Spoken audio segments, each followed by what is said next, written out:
জয় জয় শ্রী শ্রী গুরু গৌর প্রেমানন্দে নিতাই গৌর সীতানাথ হরিবল হরিবল হরিবল। গীতা, শ্রীমদ্ ভগবদ গীতা, গীতার দ্বিতীয় অধ্যায়ে চলছিল। এবার আমরা তৃতীয় অধ্যায়েতে প্রবেশ করব।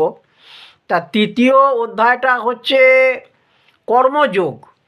কর্মযোগ দেখুন, আমাদের সাধারণ মানুষের পক্ষে, সাংসারিক লোকের পক্ষে যে এই যে কর্মটা, এই কর্মের গুরুত্ব কিন্তু অনেক বেশি। কারণ আমরা সাধারণ মানুষ, আমাদের কর্ম আমাদের করতেই হবে। তা কীরকম কর্ম যে আমরা করব সেই বিষয়ে এখানে ভগবান অর্জুনকে যে নির্দেশ দিয়েছেন, সেই নির্দেশটাই আমাদেরও জীবনে প্রতিফলিত হচ্ছে, সেইটার সম্বন্ধেই বচন দেওয়া হয়েছে। এই তৃতীয় অধ্যায়েতে 43টা শ্লোক রয়েছে। তবে তার মধ্যে প্রধানত কথা হচ্ছে যে কর্ম যেমন করে যাবে, ঠিক তার উপযুক্ত ফল কিন্তু আমরা পেয়ে যাব। তাহলে কর্ম আমাদের করে যেতে হবে।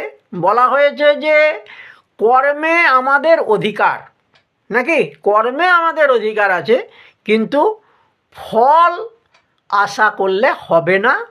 ফলটা দেবেন সেই স্বয়ং ভগবান। তাহলে আমাদেরকে কেমন কর্তব্য কর্মগুলো কেমন করতে হবে না, তুমি কর্ম করে যাও, ফলের আশা তুমি করো না। তাহলে অর্জুনের মনে যখন বিষাদ এসেছিল, অর্জুন গান্ডীব ধনুক ফেলে দিয়েছিল, দিয়ে যে হতভম্ব হয়ে এবং কিংকর্তব্য বিমূঢ় হয়ে তিনি যে কর্ম ছেড়ে দিলেন। কর্ম কি না, ক্ষত্রিয়োচিত কর্ম হচ্ছে কিনা যুদ্ধ করা, সেই যুদ্ধ তিনি করতে পারলেন না। তখন ভগবান বলেছিলেন কি যে আরে কর্ম তুমি করে যাও, ফল তো আমি দেবো। তাহলে কর্ম আমাদের এমন করতে হবে যে ফলাকাঙ্ক্ষাহীন, আসক্তিহীন এই কর্মগুলো আমাদের করে যেতে হবে।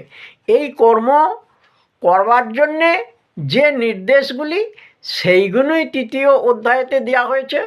আপনারা তৃতীয় অধ্যায়টা ভালো করে অধ্যয়ন করবেন।